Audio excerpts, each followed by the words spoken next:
Pourquoi être en couple à 60, 70 ans ou plus peut être une grave erreur? Carl Jung. Je voudrais commencer cette conversation par une promesse sincère. Si vous regardez cette vidéo jusqu'à la fin, vous découvrirez que la solitude que vous redoutez tant peut en réalité être la plus grande bénédiction de votre vie. Et plus encore, vous réaliserez qu'être en couple à 60, 70 ans, ou plus n'est peu, être pas le havre de paix qu'on vous a toujours décrit, mais plutôt un piège silencieux qui vous vole votre paix, votre liberté et même votre essence. Cette promesse n'est pas exagérée, c'est une invitation à regarder en soi et à comprendre quelque chose que Carl Jung avait déjà souligné. La seconde moitié de la vie n'est pas faite pour répéter les anciens schémas, mais pour atteindre la plénitude de l'âme. Vous êtes-vous déjà posé cette question en silence? Ai-je encore besoin d'une relation pour me sentir complet? La société nous a appris dès notre plus jeune âge que vivre sans partenaire est synonyme d'échec, de manque, de vide. Mais est-ce vraiment la vérité? Jung disait que nous passons une grande partie de notre jeunesse à construire une persona, le masque social que nous utilisons pour être acceptés. Mais après 60 ans, ce masque commence à peser. On ne peut plus faire semblant. On n'a plus de temps à perdre avec des rôles qui ne nous correspondent pas. C'est là que surgit le dilemme. Rester dans une relation uniquement pour ne pas affronter la solitude peut être la plus grande erreur de notre maturité. Réfléchissez-y. Combien de personnes connaissez-vous qui vivent ensemble depuis des décennies, mais qui ne partagent plus rien d'autre que le même toit? Elles sont côte à côte, mais ne partagent ni leurs rêves, ni leur âme, ni même le silence de manière authentique. C'est ce qu'on appelle la solitude accompagnée. Être la plus cruelle de toutes. Être aux côtés de quelqu'un et, en même temps, se sentir invisible. Combien de fois vous êtes-vous senti ainsi? C'est douloureux à admettre, mais nécessaire, car c'est le premier pas vers la liberté. Maintenant, dites-moi, pourquoi la solitude a-t-elle la réputation d'être un monstre? Qui nous a inculqué cette idée que le fait d'être seul est synonyme d'échec? Jung pensait que cette peur naît parce que nous évitons de nous rencontrer nous-mêmes. Nous avons peur de nous asseoir en silence et d'écouter notre âme. Il est plus facile de rechercher la compagnie de n'importe qui que d'affronter nos ombres. Mais si je vous disais que c'est précisément dans cette rencontre avec notre propre essence que naît la véritable paix, ce n'est pas quand quelqu'un vient de l'extérieur, mais quand vous apprenez à habiter votre propre être. Et c'est là qu'intervient une provocation. Après tant d'années de vie, tant de batailles gagnées, tant de cicatrices portées avec dignité, pourquoi accepteriez-vous de vivre les derniers chapitres de votre histoire en otage d'une relation qui n'apporte rien? Vaut-il vraiment la peine de sacrifier votre tranquillité d'esprit juste pour répondre à une attente sociale? N'est-il pas plus digne d'apprendre à choisir sa propre compagnie comme la meilleure de toutes? Avez-vous déjà remarqué que, dans notre jeunesse, on nous apprend à courir après des conquêtes extérieures, statut, carrière, famille, relations, mais qu'à l'âge mûr, cette course perd tout son sens? Jung disait que la seconde moitié de la vie exige un mouvement contraire, se tourner vers l'intérieur, intégrer ce qui a été réprimé, trouver du sens dans les petites choses. C'est à ce moment-là que nous découvrons qu'être seul n'est pas de la solitude, mais de l'individuation, le processus qui consiste à devenir entier. Et lorsque vous devenez entier, vous réalisez quelque chose de révolutionnaire. Vous n'avez plus besoin de quelqu'un pour valider votre existence. Mais bien sûr, c'est un choc profond, car si nous n'avons besoin de personne, comment justifier la vie? C'est la question qui maintient des millions de personnes dans des relations vides, supportant les critiques, le contrôle et même l'indifférence, juste pour ne pas avoir à se regarder dans le miroir. Et si ce miroir n'était pas votre ennemi? Et si le regarder était le moyen de redécouvrir votre force? Je veux que vous restiez avec moi jusqu'à la fin de cette vidéo, car ensemble, nous allons démanteler, pièce par pièce, l'illusion selon laquelle vieillir sans partenaire est une punition. Je vais vous montrer comment transformer la solitude en plénitude, comment protéger votre paix avant tout. Et, dans la dernière partie, je vais partager un plan stratégique, pratique et profondément transformateur pour que vous puissiez appliquer ces enseignements dans votre vie.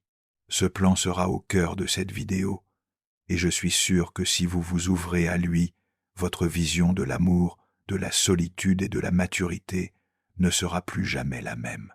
Avant d'aller plus loin, je voudrais vous demander une chose simple.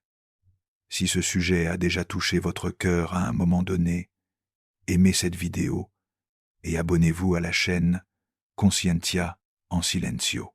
Cela nous aide beaucoup à continuer à produire des réflexions qui, comme celle-ci, peuvent transformer des vies. De plus, chaque inscription est comme une voix qui dit « Je choisis de voir la vie différemment ». Et je vous laisse ici une dernière question, comme un accroche pour la partie suivante. Et si ce que vous appelez la peur de la solitude était en fait l'appel de votre propre âme qui demande à être entendue, cette réponse pourrait être le début de la plus grande liberté que vous ayez jamais connue. Ne partez pas. La solitude a toujours été lourdement stigmatisée comme si elle était un signe de défaite, une condamnation qui marque ceux qui n'ont pas su entretenir une relation. Mais ce que personne ne nous a appris, c'est que la solitude, lorsqu'elle est bien vécue, peut se transformer en plénitude, et c'est peut être l'une des plus grandes découvertes de la maturité. Carl Jung disait que ce que nous craignons le plus recèle souvent le trésor que nous devons trouver. Et c'est précisément dans le silence de notre propre compagnie que beaucoup d'entre nous découvrent la force que nous avons ignorée pendant des décennies. Réfléchissez un instant. Combien de personnes connaissez-vous qui vivent une relation uniquement par peur d'être seules? Elles partagent leur maison, leur lit, leurs engagements, mais elles ne partagent pas leur âme. C'est ce qu'on appelle la solitude accompagnée. Et si vous avez déjà vécu cela, vous savez à quel point cela peut être douloureux. C'est une solitude encore plus cruelle, car elle est vécue aux côtés de quelqu'un, mais sans véritable connexion.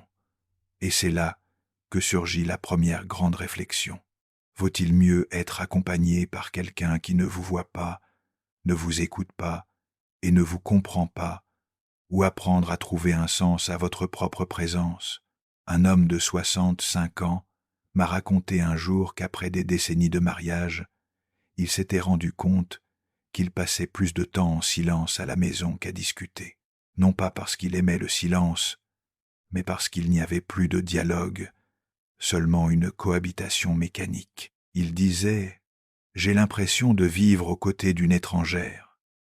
Cette confession, si courante, révèle une blessure que beaucoup de gens cachent. La compagnie physique ne garantit pas la chaleur humaine.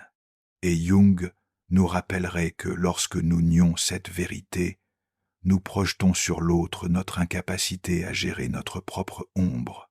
En d'autres termes, nous fuyons nous-mêmes, mais le vide demeure. Imaginez maintenant le contraire. Un jour ordinaire peut être un matin tranquille en 2025. Vous vous réveillez et vous n'avez pas besoin de vous dépêcher. Le café est prêt, rien que pour vous, et vous n'avez pas besoin de vous presser pour faire plaisir à quelqu'un. Vous choisissez la musique qui passe en fond. Vous ouvrez la fenêtre et vous sentez la brise entrer. Pendant quelques minutes, il n'y a pas d'absence, mais de la présence de soi-même. C'est dans cette expérience simple que la solitude cesse d'être une ennemie et devient une alliée. Et c'est un point que nous oublions souvent. La plénitude n'exige pas de grands gestes. mais le courage d'être entier dans les petits moments. Bien sûr, cette idée peut susciter de la résistance.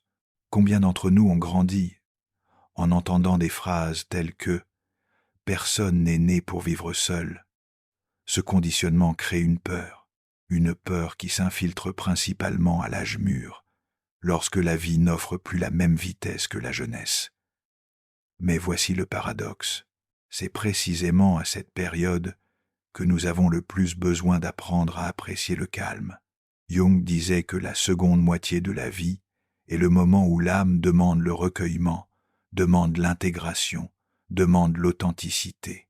Et la solitude, lorsqu'elle est acceptée, nous offre exactement cela. Prenons l'exemple d'Anna, une femme de 58 ans qui, après un divorce douloureux, pensait que sa vie n'avait plus de sens. Ses amis et sa famille insistaient pour qu'elle ne reste pas seule, comme si c'était une menace. Mais Anna a pris une décision audacieuse, ne chercher personne. Les premiers mois, elle s'est sentie perdue. Il y avait des jours où elle pleurait devant le silence de la maison. Mais peu à peu, elle a commencé à remarquer un détail. Ce silence, qui était auparavant étouffant, lui rendait désormais sa liberté. Elle pouvait lire tard, chanter sans être critiquée, voyager sans demander la permission, dormir en paix. Elle a découvert que la solitude bien vécue n'était pas une absence, mais un espace pour se retrouver. Cette histoire est plus courante qu'il n'y paraît, et elle reflète peu être la vôtre, d'une certaine manière. Combien de fois vous êtes-vous surpris à penser « Est-ce que je supporterai d'être seul ?» Cette question naît de la peur. Mais si, au lieu de vous demander « Vais-je supporter cela ?» vous vous demandiez « Que puis-je créer à partir de cela ?» C'est là que la solitude cesse d'être une prison et devient un terrain fertile.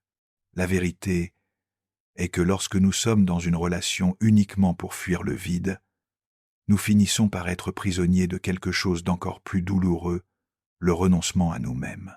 Nous renonçons à nos passions, à nos loisirs, à nos petits plaisirs, uniquement pour entretenir l'illusion que nous ne sommes pas seuls. Mais cette illusion a un prix élevé.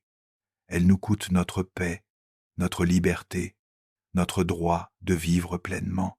Et vous vous dites peu être, mais j'ai peur de vieillir seul, de ne pas avoir quelqu'un pour prendre soin de moi. C'est une peur légitime, humaine. Mais ici, une réflexion essentielle s'impose. La seule façon de prendre soin de soi est-elle d'avoir une relation de couple, ou bien le soin peut-il venir du réseau d'amis, de la famille, d'une communauté, voire de soi-même, qui apprend enfin à se mettre en premier. La maturité ne doit pas nécessairement être synonyme de dépendance. Elle peut être synonyme d'autonomie. Carl Jung rappelait que chaque personne porte en elle un soi, une totalité, et que notre plus grand défi est d'apprendre à habiter ce soi sans avoir désespérément besoin du regard de l'autre. Lorsque vous apprenez à être avec vous-même, la solitude n'est plus un fantôme, elle est un professeur. Elle vous apprend à faire taire les voix extérieures et à écouter, être pour la première fois, la vôtre. Si vous êtes arrivé jusqu'ici, c'est être que quelque chose en vous réclame déjà ce changement de regard. Et je veux vous dire quelque chose d'important. C'est possible. Il est possible de transformer la solitude en plénitude. Il est possible de redécouvrir la joie de sa propre compagnie. Il est possible de réaliser que votre vie ne dépend de personne d'autre pour avoir un sens. Vous êtes déjà entier, même si on vous a fait croire le contraire. Et c'est pourquoi cette vidéo est si importante. Si cette réflexion vous a déjà apporté un certain soulagement ou a eu un sens à un moment donné de votre vie, je vous invite à aimer ce contenu et à vous abonner à la chaîne Conscientia in Silencio. Cela nous aide à continuer à diffuser des messages qui peuvent changer les perspectives et libérer les gens du poids des anciennes croyances. Ce que je veux que vous reteniez est simple et en même temps transformateur. La solitude bien vécue n'est pas un vide, mais une rencontre avec votre propre vérité, votre propre calme et votre propre liberté.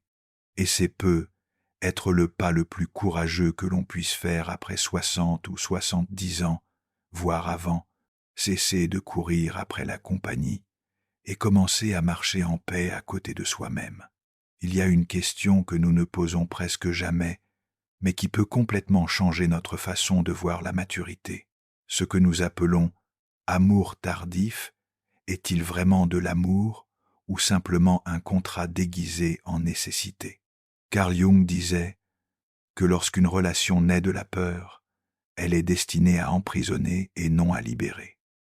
Cette affirmation peut sembler dure, mais réfléchissez sincèrement. Combien de couples connaissez-vous qui, après 60 ou 70 ans, vivent davantage comme des aidants mutuels que comme des âmes sœurs? Il est beau de partager les responsabilités, bien sûr, mais est-il juste de réduire l'amour à un accord de survie? Le plus effrayant, c'est que dans de nombreuses situations, cet accord n'est même pas verbalisé. Il s'infiltre entre les lignes. Je t'accompagne pour que tu ne te sentes pas seul. Tu m'accompagnes pour que je n'ai pas à gérer mes silences. Cela ressemble à de l'affection, mais ce n'est que de la peur qui se tient par la main. Et c'est là que surgit le choc. La peur n'est pas la base de l'amour. La peur est la base de la dépendance. Vous êtes-vous déjà demandé si certaines de vos relations, passées ou présentes, ne reposaient pas exactement sur cette logique cachée? Il existe un phénomène silencieux à notre époque. Des milliers de personnes de plus de 60 ans s'engagent dans de nouvelles relations sans désir sincère, uniquement pour satisfaire la pression de leurs enfants, de leurs amis, de la société, comme si elles disaient « Regardez, je peux encore être avec quelqu'un, ne vous inquiétez pas ». Cela me rappelle une dame que j'ai rencontrée en 2025, Elena, 73 ans. Elle disait « Quand je suis seule, j'ai peur du silence. Mais quand je suis avec lui, j'ai peur de moi-même, car je me rends compte que je n'ai pas le courage de choisir ma paix. » Combien d'entre nous ont déjà été confrontés à ce dilemme? Maintenant réfléchissez. Pourquoi l'idée d'être seul nous dérange-t-elle autant? Est-ce vraiment la solitude qui nous effraie, ou est-ce la possibilité de découvrir que nous n'avons jamais appris à nous suffire à nous-mêmes? Jung nous avertissait que l'ombre, ce que nous évitons de voir en nous, devient de plus en plus évidente à l'âge mûr. Et si ce que nous appelons la peur d'être seul était en fait la peur d'affronter notre propre vide intérieur? Imaginez ce scénario. Vous vous réveillez un dimanche, vous regardez à côté de vous, et il y a quelqu'un. Mais il n'y a pas de dialogue, pas de rire, pas d'échange, seulement une présence physique. Et alors surgit la question qui coupe comme une lame. Qu'est-ce qui est pire? Se réveiller dans un lit vide, ou se réveiller à côté de quelqu'un qui ne partage pas votre âme? Écrivez dans les commentaires ce que vous ressentez à ce sujet, car partager vos expériences peut vous libérer, vous, mais aussi d'autres personnes qui vous lisent et s'identifient à vous.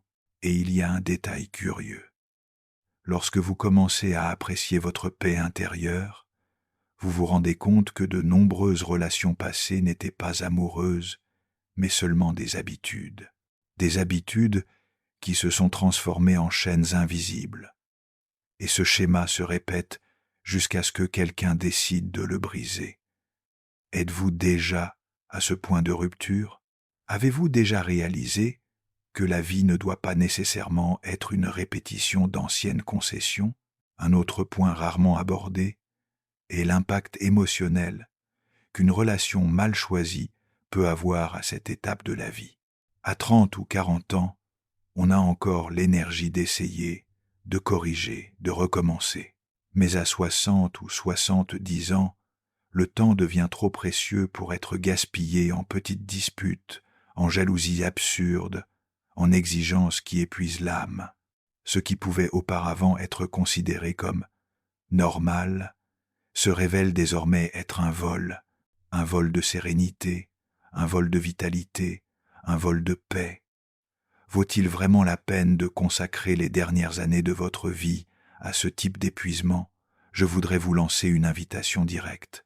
Racontez-nous dans les commentaires si vous avez déjà vécu ou étiez témoin d'une relation qui ressemblait plus à une prison qu'à un espace d'amour. Votre histoire peut trouver un écho chez quelqu'un qui, en ce moment même, a besoin du courage que vous avez déjà trouvé.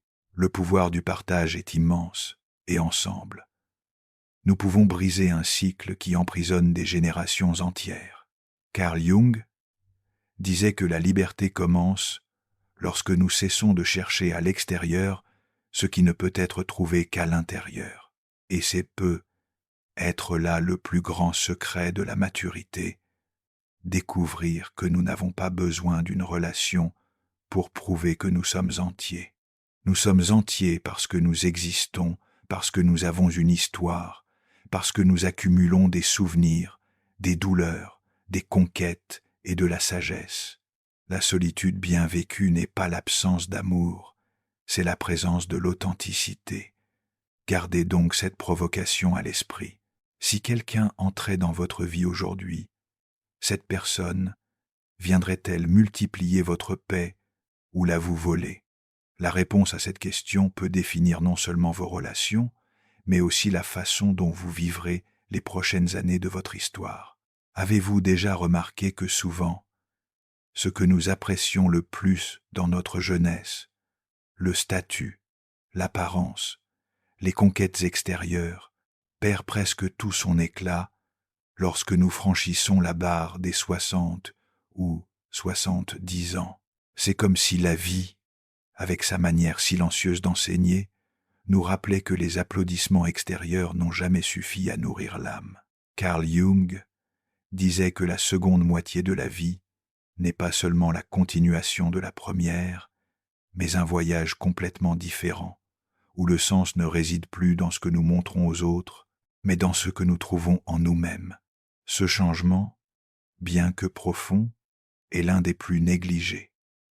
La société insiste pour nous pousser vers l'extérieur, tandis que notre essence nous invite à revenir vers l'intérieur. Une donnée curieuse pourrait vous surprendre. Des études récentes montrent que plus de 45% des mariages contractés après 60 ans se terminent par une séparation dans les 5 premières années. Ce chiffre est effrayant, mais il est logique.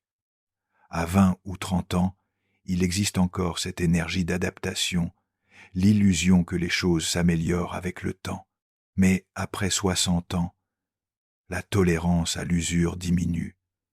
Le corps demande du repos, l'esprit demande de la légèreté, le cœur demande de la sérénité.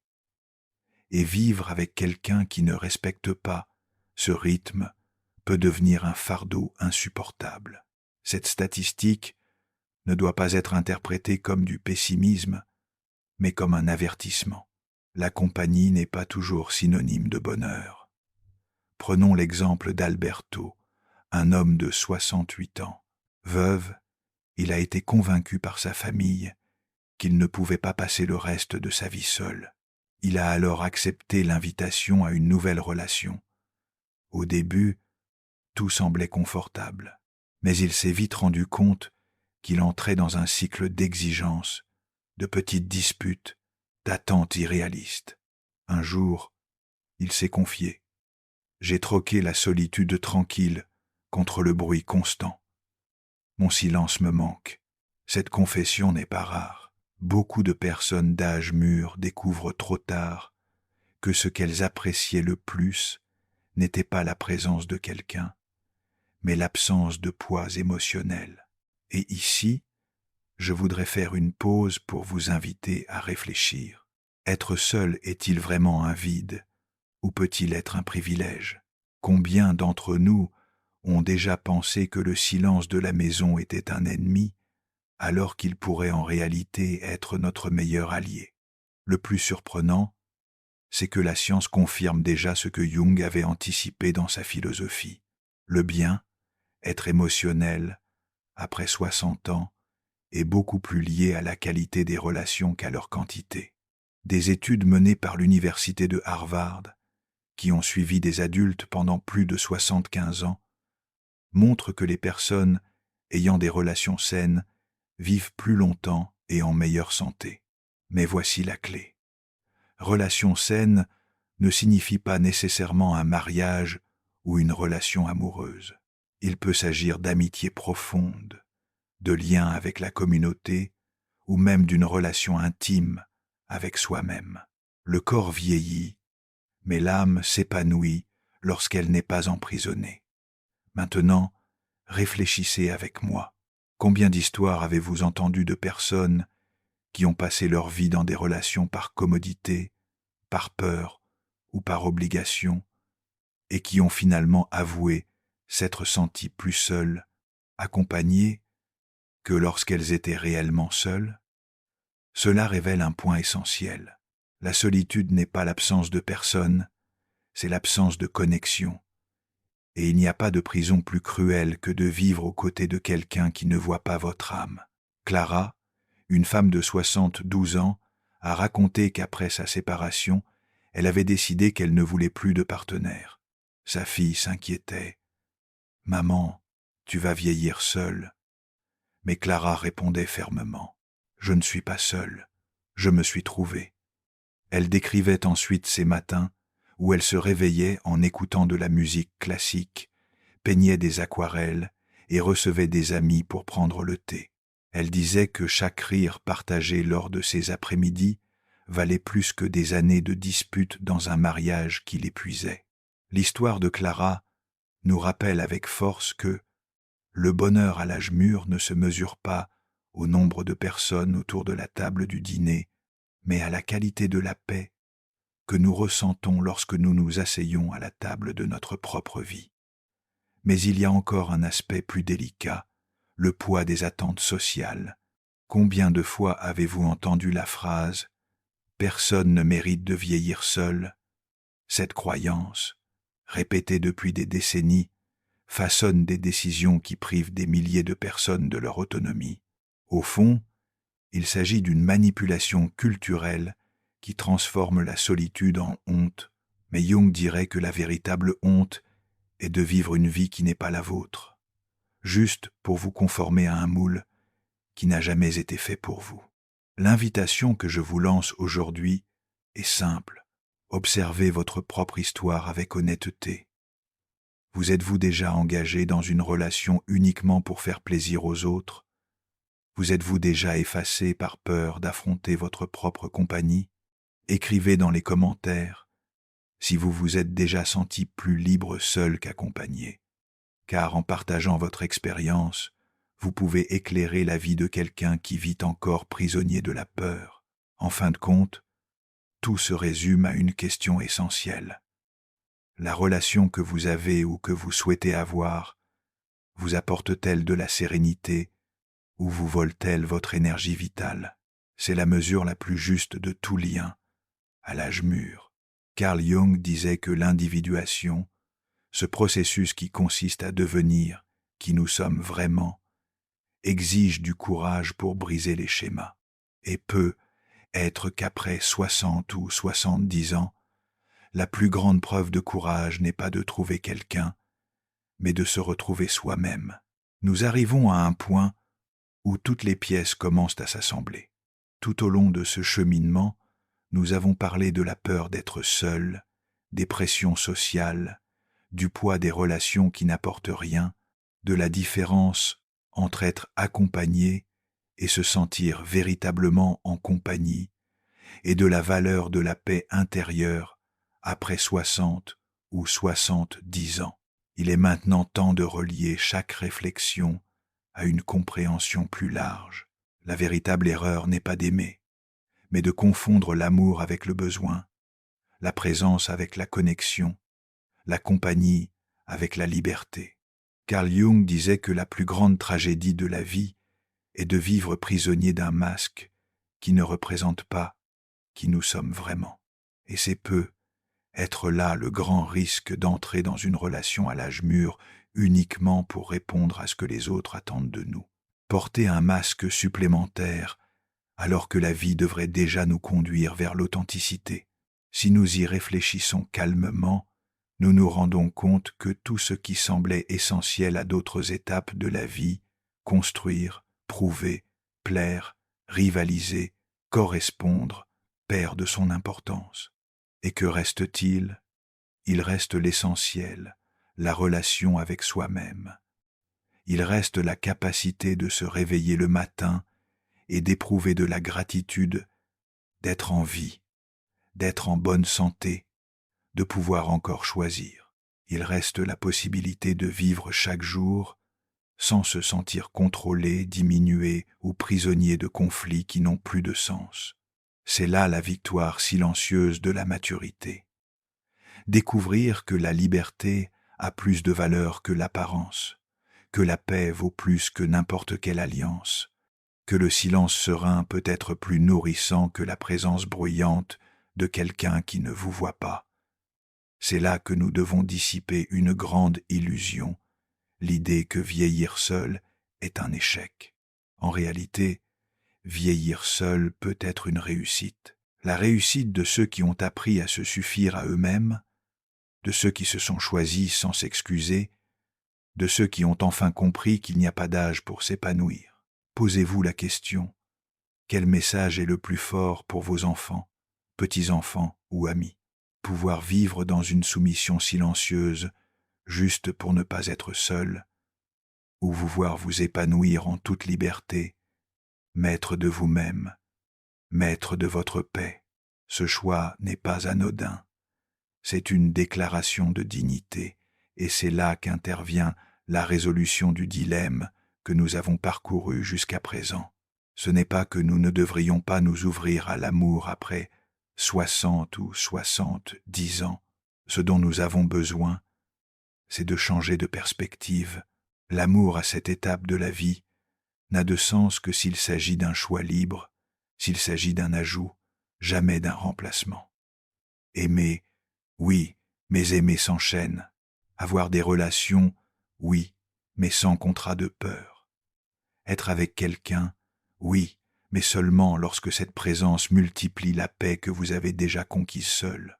La grande erreur est de croire que la solitude est un ennemi à vaincre, alors que, en réalité, elle peut être le terreau fertile de l'individuation, le terrain où s'épanouit enfin qui vous êtes vraiment. C'est pourquoi toutes les histoires que nous racontons, celles de Clara, d'Alberto, de Georges et d'Helena, vont dans le même sens. La maturité est le moment du choix conscient.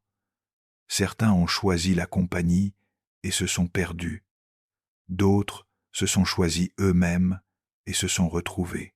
Et cette différence ne réside pas dans la chance, mais dans le courage de dire non à ce qui opprime et oui à ce qui libère. Jung disait que celui qui regarde à l'extérieur rêve, celui qui regarde à l'intérieur s'éveille. Et l'éveil, après 60 ans, c'est comprendre que la valeur de votre vie ne dépend pas d'avoir quelqu'un à vos côtés, mais d'être en paix avec vous-même. Maintenant, je veux que vous gardiez cela à l'esprit. Si la société insiste pour mesurer votre valeur par votre état civil, c'est parce qu'elle n'a encore rien compris à la maturité. La vraie valeur ne réside pas dans le fait d'être en couple, mais dans le fait d'être entier. La vraie valeur ne réside pas dans le fait d'arborer une alliance, mais dans le fait de maintenir la paix. La vraie valeur ne réside pas dans le fait de suivre un scénario social, mais dans le fait d'écrire le vôtre. Et si quelqu'un arrive, qu'il soit le bienvenu. Mais si personne n'arrive, que votre vie continue d'être pleine, riche et significative. Et vous vous demandez être comment mettre cela en pratique, comment transformer toute cette réflexion en action réelle dans ma vie quotidienne. C'est exactement la prochaine étape. Dans un instant, je vais vous présenter un plan clair, profond et sentimental, une démarche étape par étape pour que vous puissiez appliquer ces connaissances dans votre vie, jour après jour, jusqu'à ce que vous sentiez que cette liberté et cette paix font désormais partie de vous.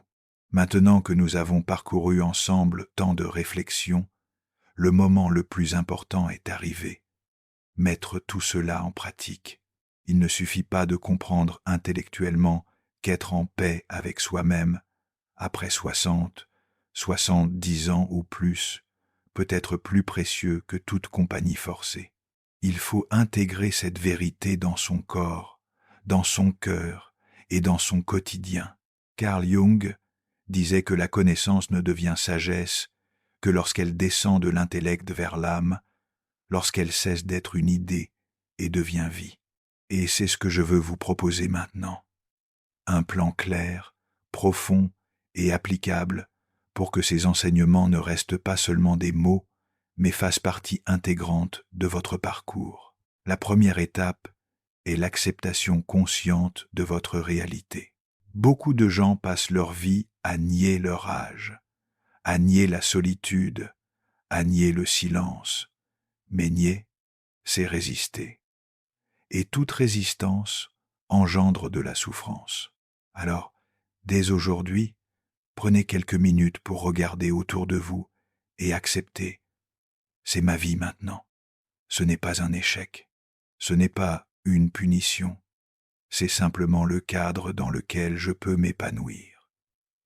L'acceptation n'est pas de la résignation. C'est un point de départ.